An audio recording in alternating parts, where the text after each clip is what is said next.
Ang i-feature po natin ngayon ay ang isa sa mga matatandang lugar sa paligid ng Steveston Village sa Richmond, British Columbia. Ang Britannia Shipyards na dating naging headquarters ng nooy kilala sa isa sa pinakamalaking fish processing plant sa buong mundo, ang BC Packers.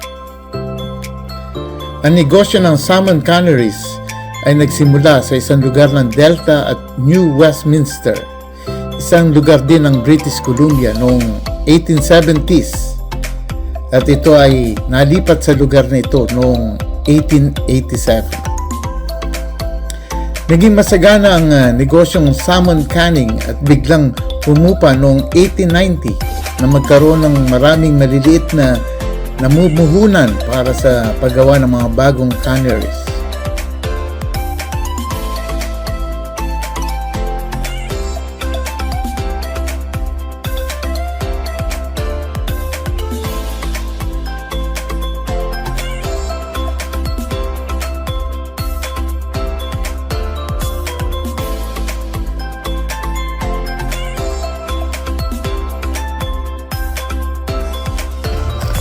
Samahan niyo po kami upang magbigay balik-tanaw sa nakalipas na panahon dito sa lugar na ito, ang historic site ng Britannia Shipyards. Bibisitahin po natin ang iba't ibang struktura ng lugar na ito na minsan ay naging tahanan ng libo-libong manggagawa sa fishing industries at pinamahayan ng iba't ibang lahi mula pa sa ibang bansa. Dito nagsimulang magkaroon ng BC Packers Limited, kung saan ang isang Amerikano at anak ng isang fishing supplier na si Henry Doyle ang nag-advocate na magkaroon ng voluntary merger sa loob ng centrally controlled structure. Ito ay para maiwasan ang kompetisyon ng limitadong supplies ng mga isda at ang pagkakaroon ng seasonal labor.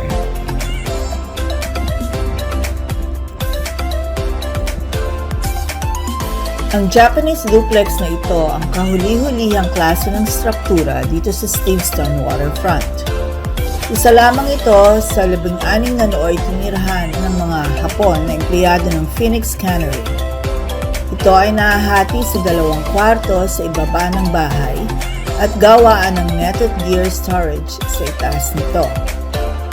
Nilagyan ng metal clarings ang tagiliran nito noong World War II at bakas pa ang mga newspapers na ginamit ng mga Hapon bilang insulation sa wooden sidings nito.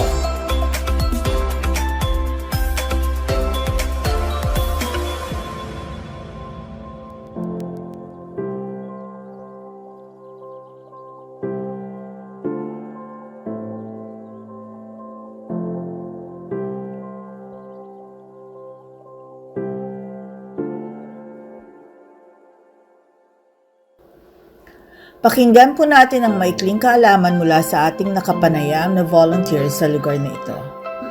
Welcome to the same net loft at the Britannia Shipyards. Okay. This building was built in 1954. Wow. And it's one of the newer buildings on site. And they actually used to bring the nets in here and they would hang them up to dry. And they would mend them and then clean them. And then they would be able to use them again for the fishing boats. The old nets used to be made out of flaxseed and linen, and so they would break down in the salt water very easily. So they would need repair quite regularly. And of course today we have the synthetic nets which we use, and those materials they last longer, but they don't break down as easily in the environment, which can cause a lot of pollution.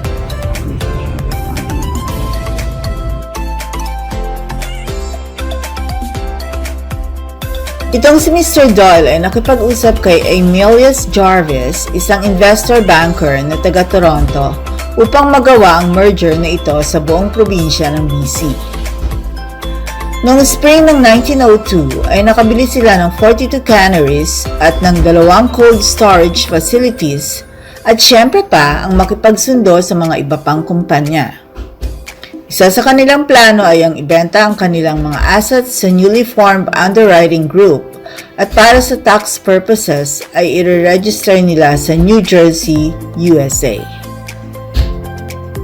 At noong April 8, 1902, ang BC Packers Association ay na-register under the laws of New Jersey, kung saan itong si Doyle ang manager at isa sa mga bigating nitong nakasama ay si Mr. Alexander Ewan bilang presidente. Matapos ang maraming reorganization sa kumpanyang ito, ang BC Packers Limited ay nabuo noong 1928.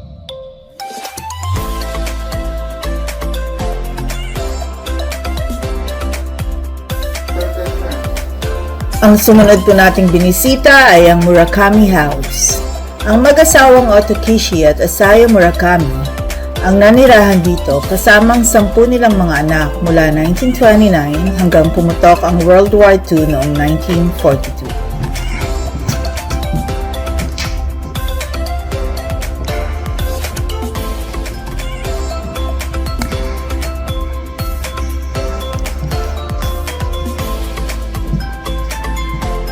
Kama pa, oh.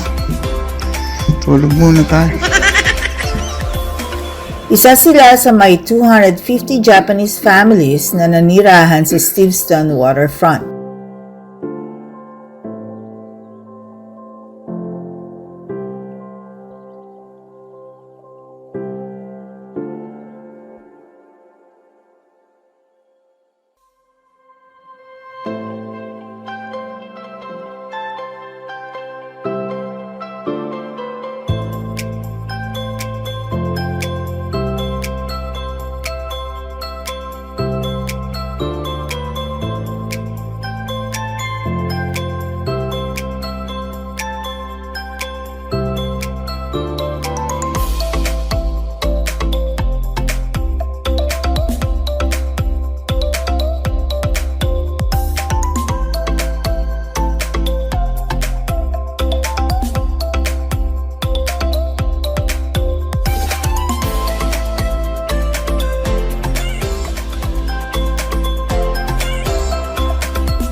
Isa po sa ating napansin dito ay ang kanilang paliguan at tinatawag nila itong Furaba, isang paliguan na may shower at soaking area.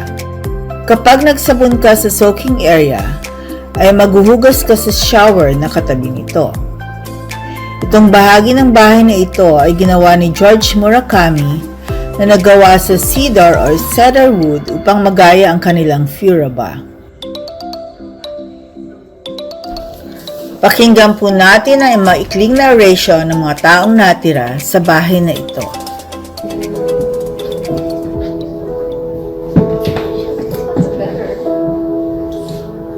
I think we live in a world that is changing so much, so quickly, and to have places that are familiar for people to come back to, and to have spaces like this one preserved, it's like a capture of memories. And so that embodiment of the memories is, I think, very special. My grandparents and my parents were a few of the numbers of the 21,000 Japanese Canadians that were removed from the West Coast after Pearl Harbor. So they were sent inland to either internment camps or in the prairies as farm laborers. And most people chose not to return because they had very little to return to. Out of those 21,000 Japanese Canadians that were removed from the West Coast, I think there must have been 21,000 dreams that were destroyed.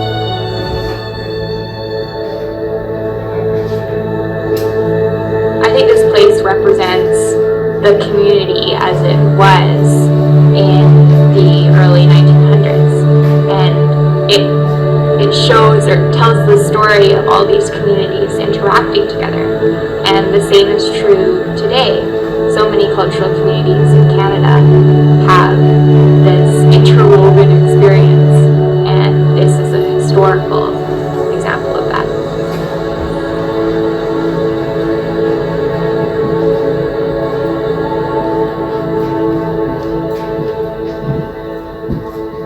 great-grandmother, when she lived here, was known in this area for the flower garden that she had. And when I was a child, my sisters and my mother and I, my grandmother, with our families, replanted the garden here at Britannia. And my great-grandmother, who was still alive at the time, Asayo, she sat in her nursing home and picked the flowers that she remembered and pointed to where they should be in the garden. So what you see is very much her garden. I can remember I have a picture, I think it is, of me walking outside, right outside this window actually, through the grass before all the buildings were restored. And the grass is over my head and I'm kind of wading through it. I chose to get married here at the end of May 2015, and on that day my family and my husband's family and all of our friends came to this place and celebrated. And it was such a special moment because at the wedding we had 4 generations of women in my family, my grandmother, my mother, myself, and even my sister's daughters, who are in their preteens. So it was a big coming together of I was so excited to have my grandmother at our wedding because this space Noong is so 1928. Ang BC Packers ay nakapag-survive sa kapanahunan ng World War I. At noong 1930s hanggang 40s, sila ay nabuhay sa pagdedelata ng iba pang marine species at ang pagkakaroon ng makabagong proseso at products sa lugar na ito. Bisitahin po naman natin ang manager's house na ginawa sa New Westminster bilang kit house at inassemble dito noong late 1880s. Makikita ang karangyaan bilang isang shipyard manager noon na kasamang namumuhay dito ang kanyang pamilya.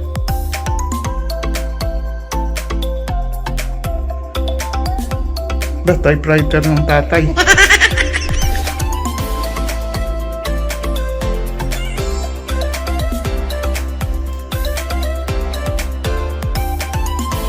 Hindi naman napakadali ang kanilang naging trabaho sa kadahilanang sila ang mamahala upang maging maayos ang pamamalakad ng shipyard na ito.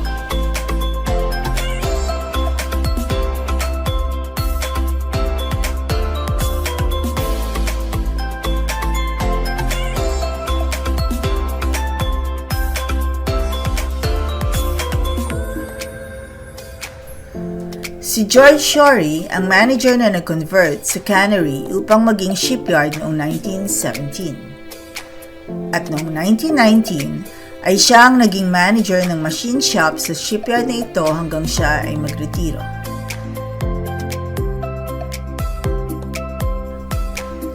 Kasama ang kanyang pamilya, sila ay nanirahan dito hanggang 1960.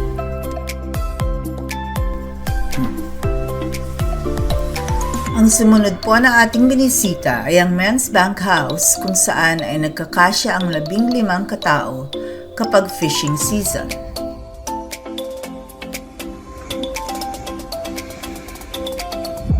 Tong-its muna, tong-its.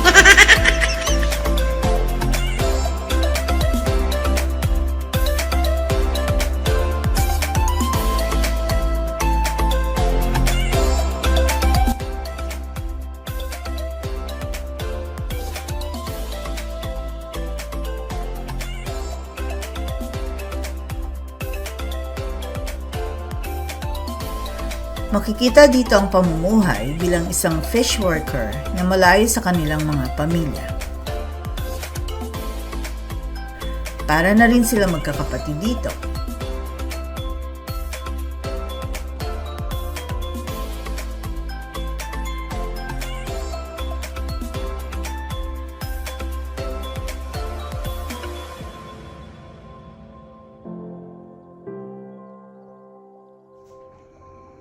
Puntahan naman po natin ang Chinese Bank House na noon ay naging tirahan ng mga Chinese na nagsisipagtrabaho doon tuwing summer canning seasons. Noong mga taong 18th and 19th centuries, ang China ay nagkaroon ng pagdami ng populasyon. Civil uprisings, clan wars, foreign interventions, at ang sunod-sunod na major natural catastrophes. Halina po at akyatin natin ang ikalawang palapag ng bunkhouse na ito.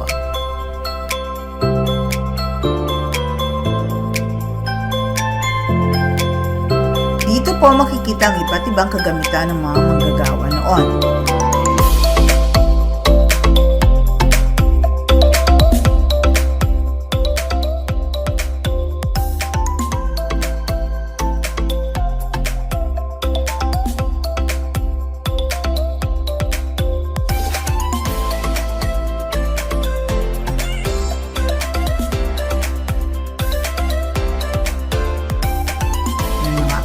Sila para sa lagay ng kanilang mga gamit.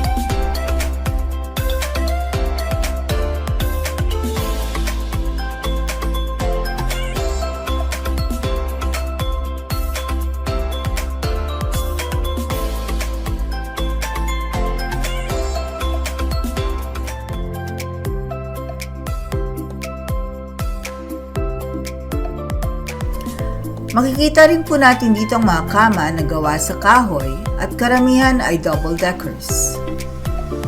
Napakasimple lamang ng kanilang pamumuhay noon.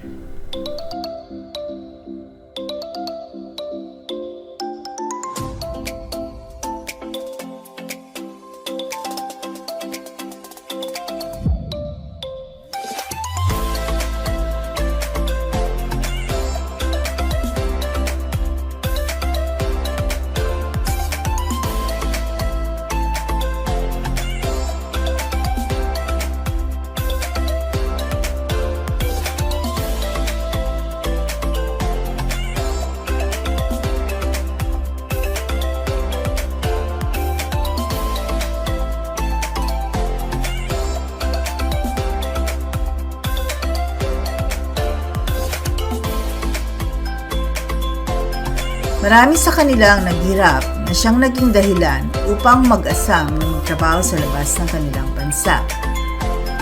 Marami sa kanila ang nangutang upang makapunta dito. Sinamantala naman ng mga labor contractors ang maningil ng head tax sa bawat manggagawa na magtatrabaho.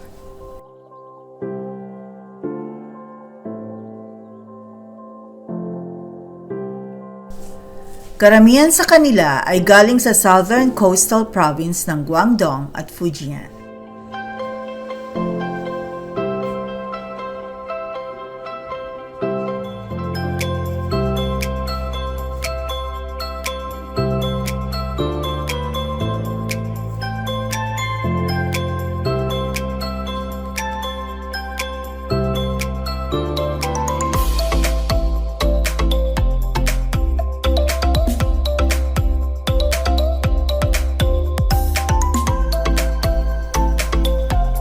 Dito na po nagtatapos ang ating pamamasyal sa Britannia Shipyard.